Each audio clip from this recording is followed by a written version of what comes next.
Pessoal, tudo bom? Estamos aqui no nosso podcast sobre dor em foco. É um programa patrocinado pela PM, pelo Centro Avançado de Dor, na qual foi idealizado principalmente para que consigamos falar um pouco sobre a medicina da dor, falar um pouco sobre todas as nuances do tratamento, tirar dúvidas dos pacientes, demonstrar quais são os novos tratamentos que temos, como é que é feito esse tratamento multidisciplinar e multimodal.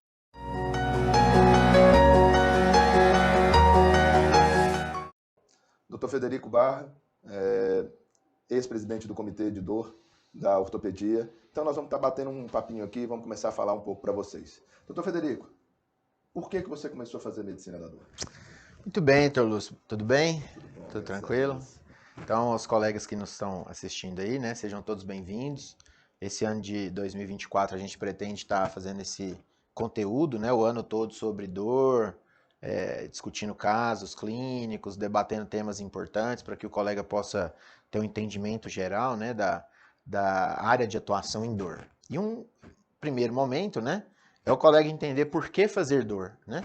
Por que ele se especializar em dor, se ele pode, se ele não pode, por que deve fazer, né? Que é o que levou a gente a fazer isso.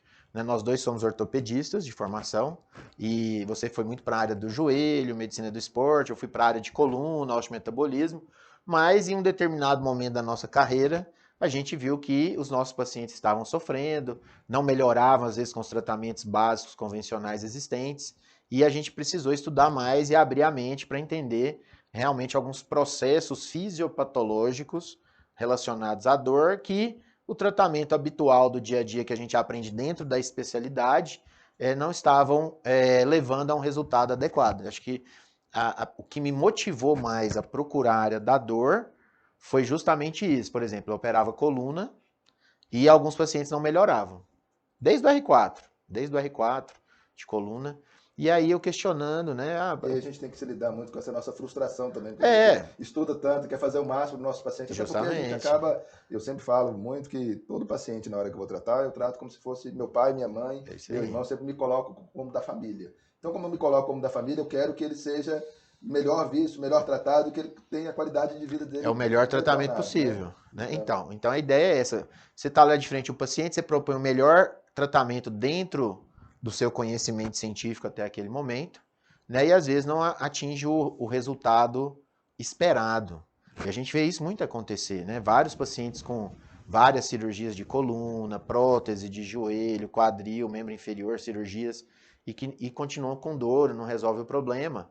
E quando você vai estudar um pouquinho mais o caso do paciente, às vezes você deixou de observar características relacionadas à atuação da dor, como por exemplo a dor total, que envolve o aspecto psicológico, ansioso. Quantas vezes nós operamos um paciente fibromiálgico e ao invés de melhorar, ele piorou a dor? Quantas vezes nós operamos um paciente depressivo, ansioso, que ao invés de melhorar, ele piorou a dor? Certo? Pode ter sido uma lesão de manguito rotador, uma hérnia de disco. Então, assim, um túnel do carpo, né? E o paciente evoluiu com a distrofia simpática reflexa, porque envolve questões também diferentes além da própria doença. Então, a questão da dor total, a questão da dor crônica, né, que é o que a gente trata muito hoje no consultório, a dor aguda, você atuando de maneira rápida e precisa e objetiva, né, você vai resolver grande parte dos casos. Agora, a dor crônica, com as suas agudizações, essa é mais difícil de tratar. Então, o paciente lá com uma artrose de joelho já há 2 anos, 3 anos, aí vem para operar com você, que é cirurgião de joelho. Aí você faz uma prótese de joelho e o paciente continua com dor. Mas o raio-x está ótimo.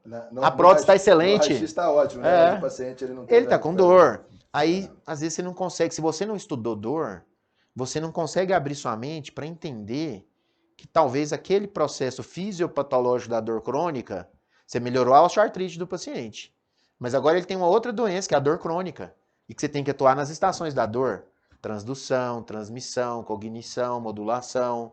Às vezes você vai ter que fazer alguns bloqueios, às vezes você vai ter que entrar com medicamentos de ação sistêmica. E aí que Né? entra, quando nós estamos estudando, é que a gente começa a entender que todo tratamento de dor, ele é multiprofissional e ele é multimodal. O que seria o multimodal? Né? A gente está indo em todos esses pontos com vários tratamentos diferentes com o mesmo objetivo, que é para o paciente estar melhorando e ter qualidade de vida. E aí, muitas das vezes, pela falta de conhecimento, e aí eu falo que a falta de conhecimento, infelizmente, vem desde dentro da faculdade. Da formação médica, A formação com médica certeza. ela é muito deficitária em termos do tratamento Da de dor, né? com Então, certeza. assim, eu não tive na minha faculdade. Também não tive. Também não tive. Eu não tive na minha residência. Também não. Entendeu? De como tratar a dor. E aí, na hora que você chega lá na frente, em que você vai pro consultório, que você vai pro seu dia a dia, o paciente ele procura você por causa da dor. Sim. Peraí, mas a causa principal que ele veio me procurar, na minha formação toda eu não estudei. É isso mesmo. E aí, cada dia mais, a gente vem tentando, principalmente o Conselho Federal de Medicina e as sociedades em volta de dor, para se colocar isso curricular, né? Isso deveria ser curricular. Talvez isso aí deveria estar desde o início da faculdade até o final. A gente sabe que no Brasil hoje, a dor crônica, que passa a ser uma doença, né? Nós temos quase 40 milhões de pessoas no Brasil, né? Mais de 35 milhões de pessoas com dor crônica. E aí é muito variado, vai desde cefaleia até a dor de dente, passando por a dor do câncer, passando pela hernia de disco e osteoartrite, que a gente tem demais. E aí a gente acaba não tendo essa formação, e aí vale a pena para o colega médico, na hora que ele vai ter que fazer assim, aquela mudança, que eu sempre brinco da mudança de chave, né? Qual que é a hora que eu chego e falei assim, nossa, será que eu estou fazendo o melhor que eu posso mesmo? No meu caso, eu tive um problema pessoal, que eu tive um avô meu, que com seus 95 anos, ele descobriu que estava com câncer. E ele era um cara extremamente ativo, dirigia, abria o posto de gasolina dele às 6 da manhã, fechava 8 da noite, e ele começou a sentir dor.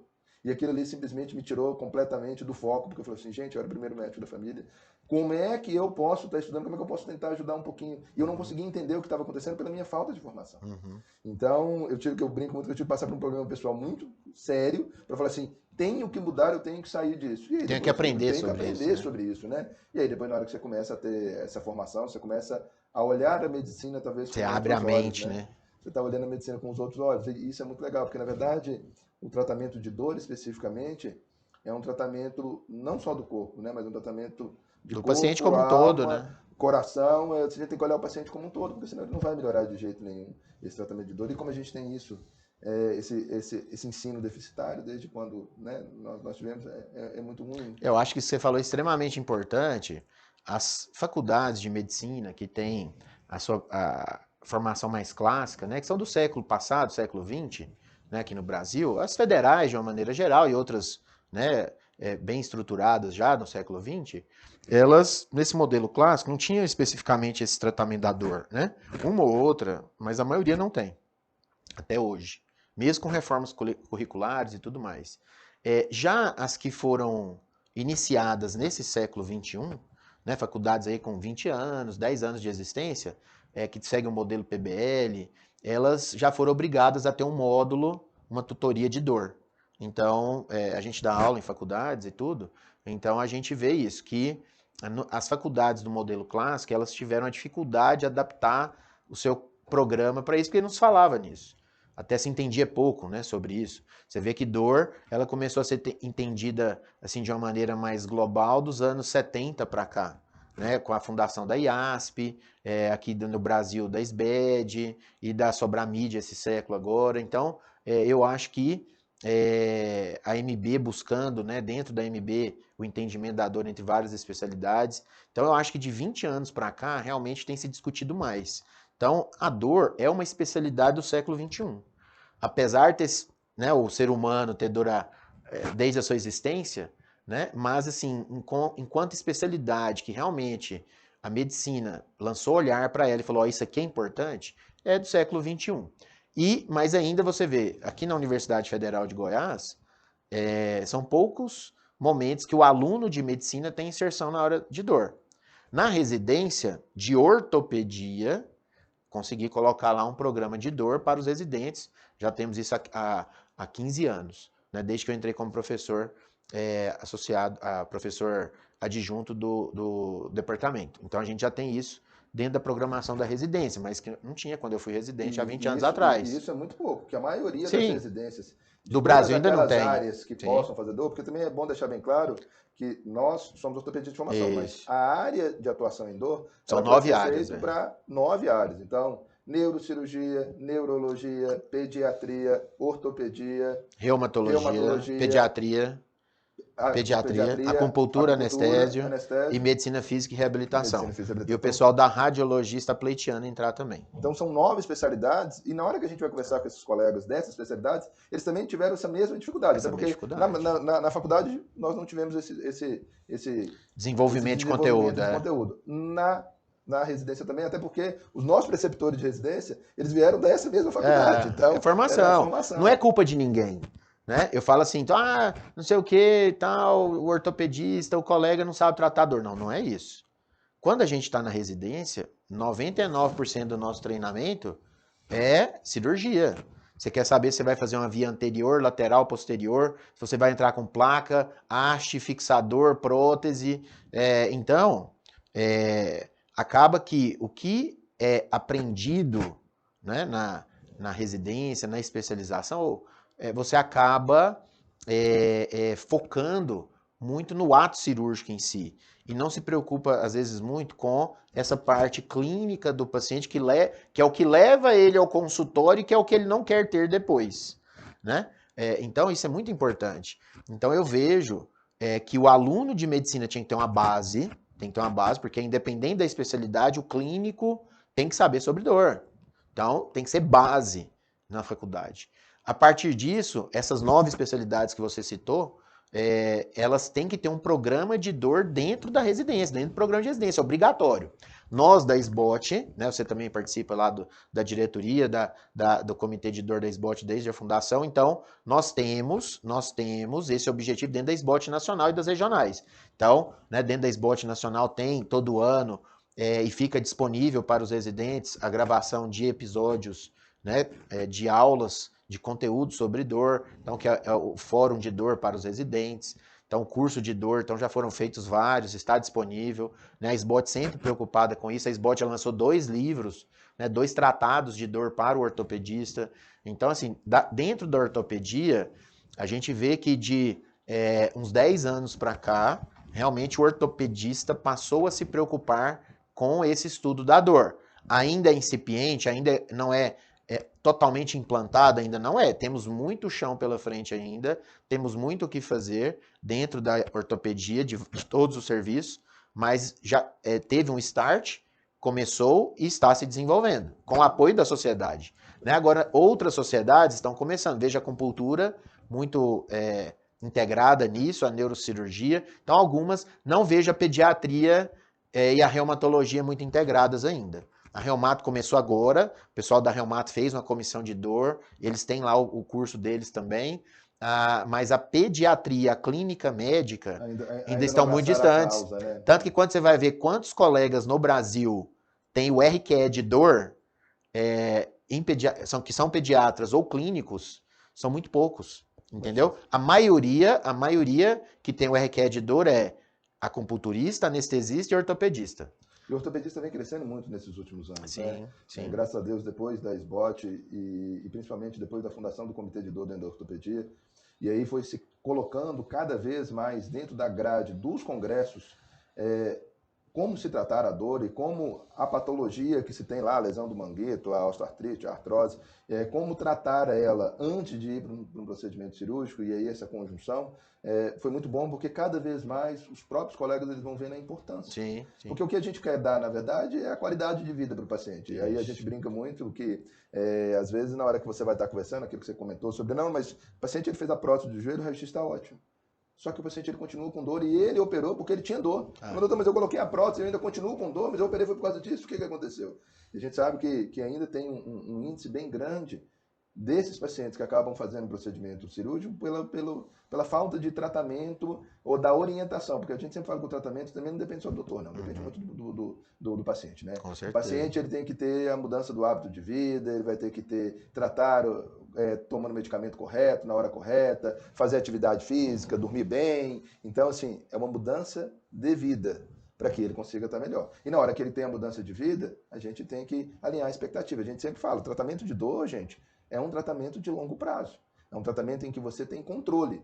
Então, a gente acaba fazendo, eu faço uma analogia muito grande, a diabetes e a pressão alta é o tratamento de dor. Eu controlo a dor. E eu consigo ter qualidade de vida. Você controla a diabetes, você consegue ter qualidade de vida, você controla a pressão alta. Mas você vai sarar da pressão alta?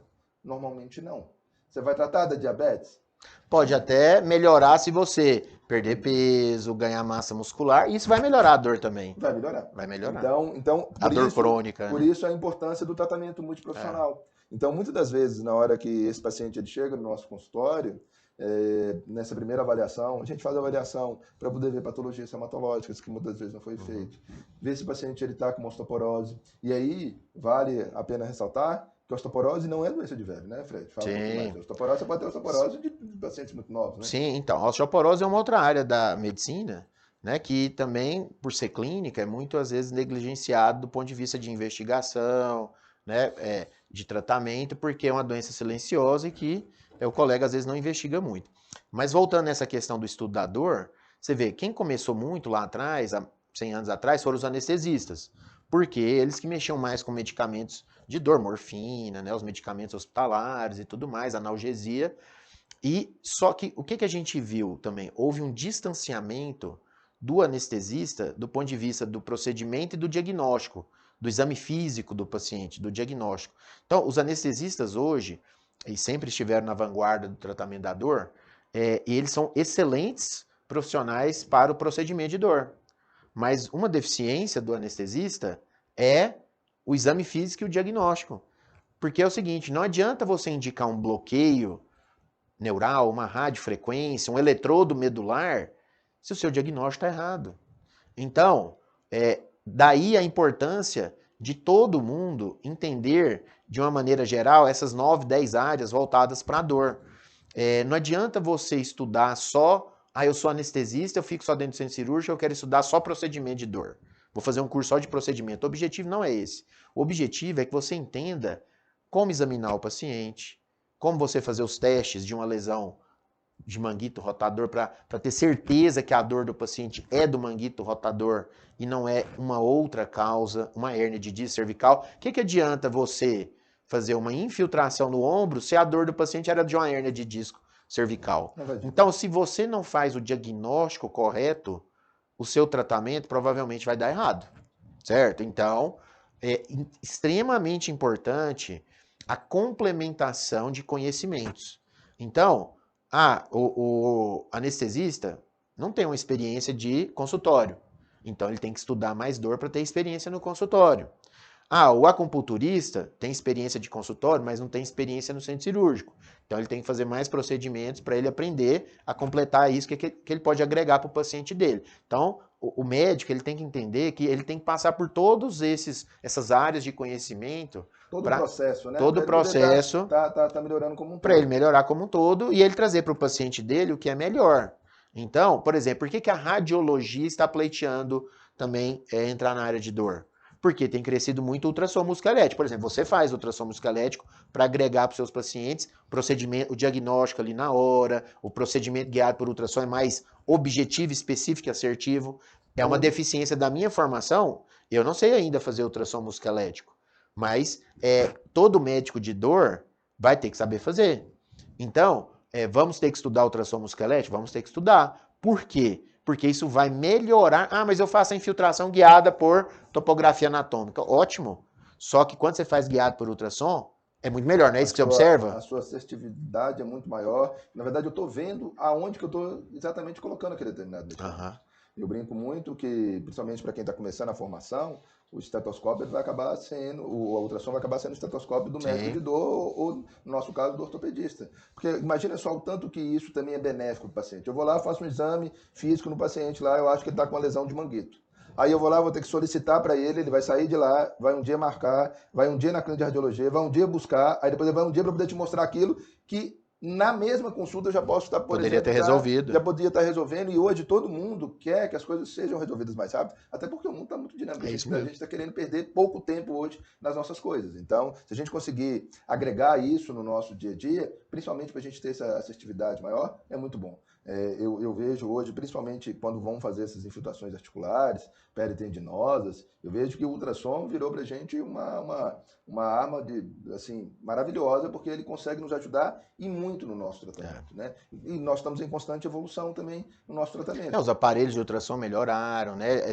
Agora você tem ultrassom portátil, você consegue pendurar no seu pescoço e ligar no seu celular para você ver a imagem. Então, assim, é uma evolução fantástica, cada vez vai melhorar mais. né? Eu acho isso, como a medicina ela vem evoluindo, né? Eu comecei a trabalhar com ultrassom já tem bastante tempo. E aí, quando a primeira vez que eu levei o ultrassom numa clínica que eu trabalhava, e aí eu comecei a fazer os procedimentos guiados pelo ultrassom. E por isso incrível que se pareça, foi feita uma reunião para poder me proibir de usar o ultrassom, porque eu não era radiologista. Pra você ver. E isso não tem muito pouco, não tem muito tempo, não. Se a Uns gente for 10 anos, pegar, né? não tem 10 anos isso. E aí eu falei, mas se eu vou fazer uma infiltração guiada, que eu estou vendo onde eu coloco minha agulha, não é mais assertivo, mas você não é radiologista. Eu falei, tudo bem, mas eu estou apto para poder fazer, porque a gente está fazendo ultrassom músculo-esquelético. E aí teve esse embate, isso há pouquíssimo tempo atrás. E graças a Deus, a medicina vem evoluindo, está mudando, e a gente está vendo que é importante. Então, imagine que os radiologistas consigam entrar dentro da especialidade de dor, também tirar o título no futuro. Hoje ainda não pode, mas suponho que eles consigam entrar. Qual é a deficiência do radiologista? É a mesma do anestesista, que é consultório e diagnóstico. Porque ele sabe fazer muito bem o exame, o procedimento, mas ele não sabe, às vezes, fazer o exame físico e o diagnóstico. Então, ele vai ter que estudar também.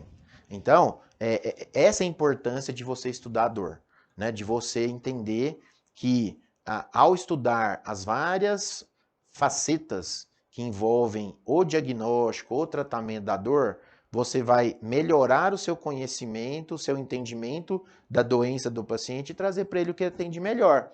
Vou te dar um outro exemplo, em termos de estudo da dor, que começou agora também. Você vê, a gente falou do ultrassom, né? É uma coisa bem recente. Dor é recente, ultrassom é mais recente ainda, e mais recente que o ultrassom agora é o estudo do sistema endocannabinoide da cannabis medicinal. Você vê, até os anos 90, a gente não sabia que nós tínhamos na nossa fisiologia normal um sistema endocannabinoide, receptor CB1 e CB2. Isso foi descoberto há 30 anos atrás. Quando a gente estudou no livro do Guyton, lá de fisiologia na faculdade, não tinha isso. Ninguém falava de sistema endocannabinoide. Ninguém sabia. Falta de conhecimento. Aí não. Né, o Dr. Rafael Mechlan, lá em Israel, com a equipe dele, estudando, e vários outros pesquisadores do mundo, trouxeram então esse conhecimento da medicina canabinoide. Ótimo. Para que serve a medicina canabinoide? Vários tratamentos. Como a gente está falando de dor, ela serve para tratar dor? Serve. Então serve para dor crônica, dor neuropática, dor oncológica. Então hoje eu tenho uma gama de tratamentos. E a gente tem que saber que boa parte desses medicamentos, e aí que às vezes a gente fala isso muito para o paciente. Doutor, mas o senhor está me dando antidepressivo, eu não sou depressivo, não. Justamente. Doutor, mas o senhor está me dando um remédio para ansiedade. Anticonvulsivante, né? Mas eu não tenho convulsão, não. Por que o senhor está me dando esses remédios aqui? Por que eu sou obrigado? Eu falo sempre assim, obrigado, a gente não é nada. Mas os trabalhos, eles vêm mostrando que determinada dosagem do medicamento, ele consegue nos ajudar para o tratamento dessa dor, e a dor ela não é só física. Então, por isso que às vezes a gente pede para o paciente, para ele poder ir num psicólogo especialista de dor, e eu já tive questionamento no consultório, falei assim, doutor, me convence que o psicólogo é importante para mim, entendeu? Olha, senhora, a gente tem que ver melhor a sua parte laboratorial. Olha, se o paciente diabético, que ele não tem o controle da insulina dele, ele não vai parar de sentir dor, ponto. Vai continuar destruindo o nervo. Vai continuar destruindo o nervo, vai continuar destruindo o vaso. Então, na hora que a gente tem um entendimento maior, que na verdade, quando você estuda dor, você abre o leque assim, né? E você sabe que a gente precisa estar tendo esse tratamento multiprofissional. Então, muitas das vezes, na hora que a gente chega para o nosso paciente e fala, olha, o senhor é um paciente idoso, então você tem que ter um geriatra para poder estar nos ajudando. O senhor é um paciente diabético e obeso, o senhor tem que ter um endócrino para estar nos ajudando. O senhor é um paciente que está mais depressivo, a gente tem que ter um psicólogo de dor para estar nos ajudando. Isso faz parte do tratamento multiprofissional. Isso faz parte do tratamento multimodal. E cada dia mais que a gente vai estudando drogas que, na verdade, as drogas ela não é para poder tratar na sua depressão. Talvez o paciente não tenha a depressão mesmo. Só que o antidepressivo ele vai agir em alguns determinados receptores, vai agir em alguns lugares que vão melhorar a dor. E aquilo que você tinha falado mais cedo, né? Na transmissão, na transdução, na interpretação da dor, cada um deles vai agindo. Eu sempre falo muito que o tratamento de dor, na hora que a gente vai falar sobre esse tratamento multimodal, é um tratamento em que a gente vai igual ao exército. Cada um vai agindo num ponto diferente para que o resultado final fique bom. Às vezes você vai tratar dando um medicamento que vai mais na transmissão, mas às vezes a parte depressiva dele conta tanto, a ansiedade dele conta tanto, que se eu não tiver, por exemplo, um medicamento para isso, e principalmente fizer um tratamento com um profissional adequado, ele não vai conseguir ter o resultado. E o resultado nosso sempre é qualidade de vida, né, Fred? Eu acho que esse é o objetivo. O objetivo é mudança. E você vê como é que as coisas vão evoluindo e estão evoluindo cada vez mais rápido, né? Antigamente, eu lembro que quando a gente era aluno ou residente, você ia comprar a revista New England Journal para você se atualizar, tal. você comprava no cartão, vinha de navio, demorava a chegar, a hora que chegava você ia ler a revista física. Hoje está tudo muito dinâmico. O cara nem publicou o artigo ainda, o artigo já está no PubMed, já está online. Então, assim, o grau de informação é muito dinâmico. E isso tem trazido, a medicina tem acelerado os seus processos em termos de evolução de tratamento. Então, vou te dar um outro exemplo. A gente falou que dor, há 100 anos atrás, não era estudado de maneira adequada, tem melhorado muito, principalmente nos últimos 20 anos, então, né, século 21. Aí a gente falou do ultrassom evoluindo agora dentro do consultório para poder fazer diagnóstico ali na hora e procedimento na hora. Falamos da medicina canabinoide, entendeu o sistema endocannabinoide, os medicamentos, para que cada alcaloide da cannabis serve, né? Cada canabinoide serve, o canabigerol, canabinol, o THC, o CBD, né? O canabidiol, que é o principal ali, é um dos principais. Então, entender de maneira global isso. E olha só o que vem vindo para a dor. Ah, mas eu estou com dor porque eu estou com artrose no joelho, minha cartilagem hialina degenerou. E se eu tiver algum tratamento para regenerar essa cartilagem? Olha só o que... já se fala de medicina regenerativa há mais tempo, há 20 anos, 30 anos, já se fala, né? PRP, células-tronco, espirar de medula. Então já se fala nisso há bastante tempo, mas por falta de regulação, questões de estudo ainda, não foi uma coisa que difundiu muito. Mas de 5 anos para cá, está sendo muito difundido. Então, olha onde está chegando a dor. Não, antes você estava tratando a consequência da lesão daquele tecido. E agora, e se eu conseguir reverter essa degeneração, essa lesão tecidual e melhorar a dor do meu paciente? Então, olha como é que as coisas estão evoluindo. E nada disso é estudado na faculdade, nas residências, E entendeu? é engraçado isso, por exemplo, eu fiz medicina regenerativa também. E a gente tem um conceito que para poder utilizar a medicina regenerativa, a gente tem que ter o preparo do solo. E aí o preparo do solo ele é muito importante na hora que a gente fala o seguinte, olha, se você tiver com todos os seus exames laboratoriais ruins, não vai adiantar tirar se tiver o seu inflamado, exame, né? inflamado. É o que se fala da inflamação corporal, né? O inflama-age, um envelhecimento inflamatório do corpo. Não vai adiantar. Então, volta-se para que a gente poder melhorar, a gente vai ter que tratar o todo. Vai ter que tratar o paciente, não a doença. Sim. E eu falo muito isso, né? A gente não pode tratar o exame, você trata o paciente. Né? Você não pode tratar a doença, você tem que tratar o paciente. E tratar o paciente, na verdade, é essa mudança mesmo de vida. E aí, e isso é muito importante, porque o paciente ele tem que entender que, na verdade, quem vai ajudar ele é ele mesmo. É no dia a dia. Eu brinco com você, eu não consigo chegar e falar para você, falar o seguinte, você não pode abrir a geladeira às 3 da manhã, senhora que é diabética, e comer um bolo de chocolate inteiro. Tem que ser o próprio paciente para ele poder falar assim, eu não posso fazer isso, porque isso vai me inflamar mais, vai me causar mais dor. Né? Então, essa mudança é uma mudança que tem que partir de dentro para fora, e não de fora para dentro. Aí a gente brinca muito no consultório, que a gente vai ajudando para assim, olha, vai aqui à direita, sobe o morro, vem aqui, pula na lagoa, a gente vai orientando. Mas o paciente tem que querer, né?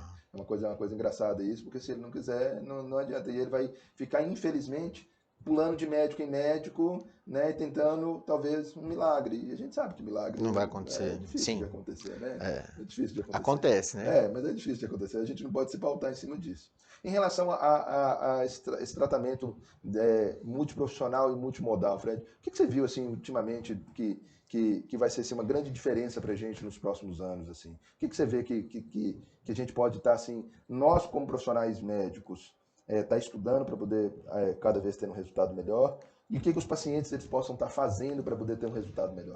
Eu acho que isso que a gente já conversou um pouco, mas assim, se tivesse falar assim, você que está começando medicina, você que é aluno de medicina ou residente, né, que quer trabalhar com pacientes com dor, né, dentro dessas áreas que a gente comentou, o que você tem que aprender?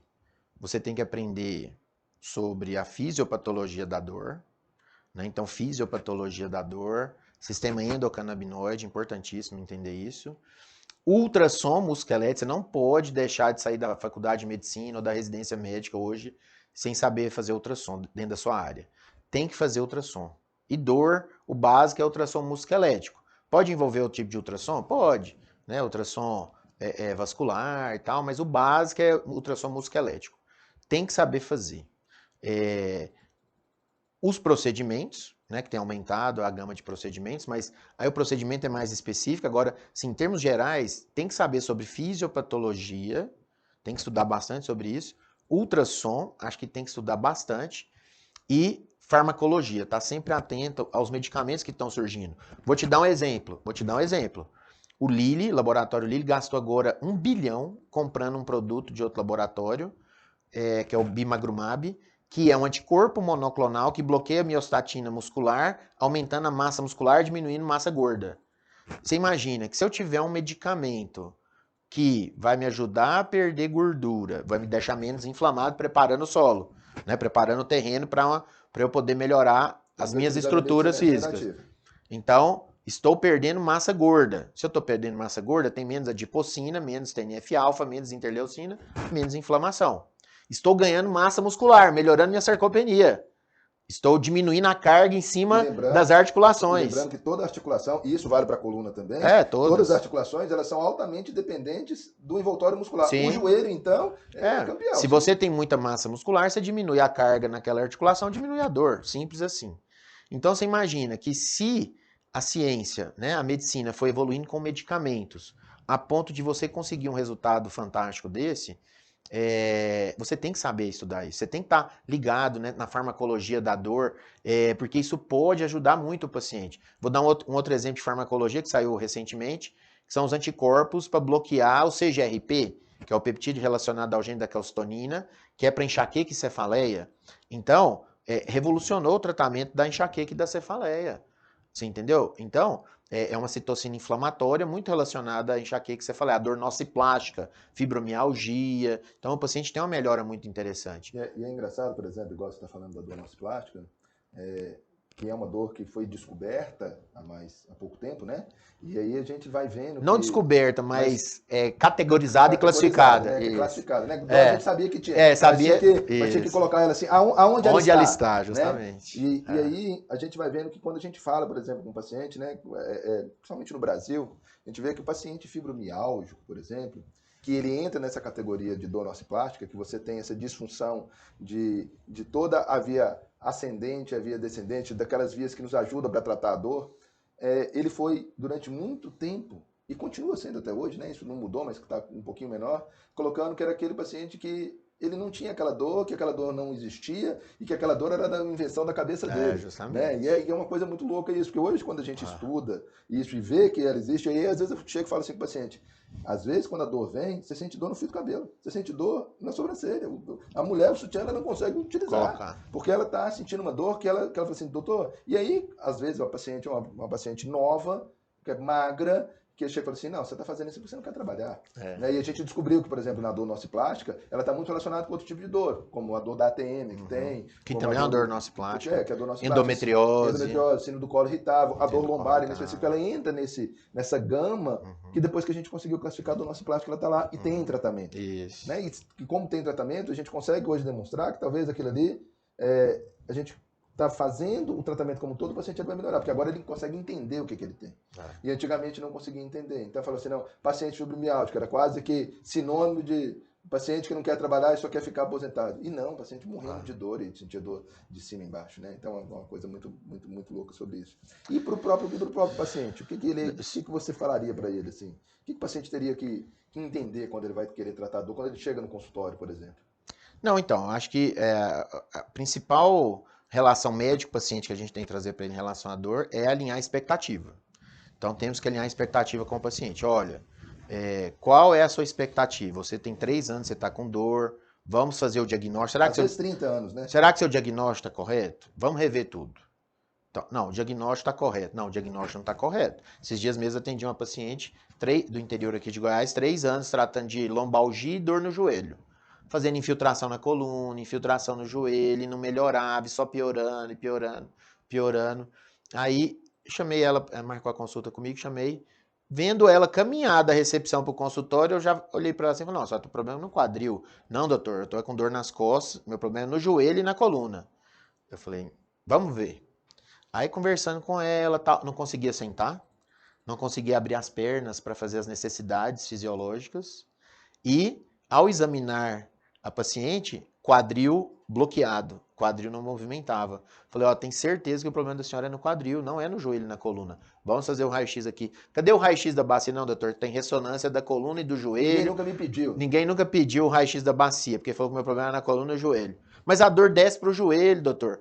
A dor está o problema está no quadril irradiando a dor para o joelho e para a coluna. Não estou falando que a senhora não tem dor no joelho, mas o problema está no quadril. Fizemos a radiografia, artrose grave no quadril, ó. Tem tratamento, tem que fazer uma prótese. Então agora a senhora sabe a doença que a senhora tem e sabe o tratamento. Então, eu acho que alinhar a expectativa com o paciente. Então, rever o diagnóstico, vamos rever o diagnóstico. Tá certo? Descobriu o que é, tal, não sei o que, vamos propor o tratamento, baseado em evidência. Primeira linha de tratamento, segunda linha de tratamento, terceira linha de tratamento, né? Ah, ok, doutor, vamos fazer esse tratamento. Como a gente está falando de dor crônica, tem que tratar pelo menos 3 meses.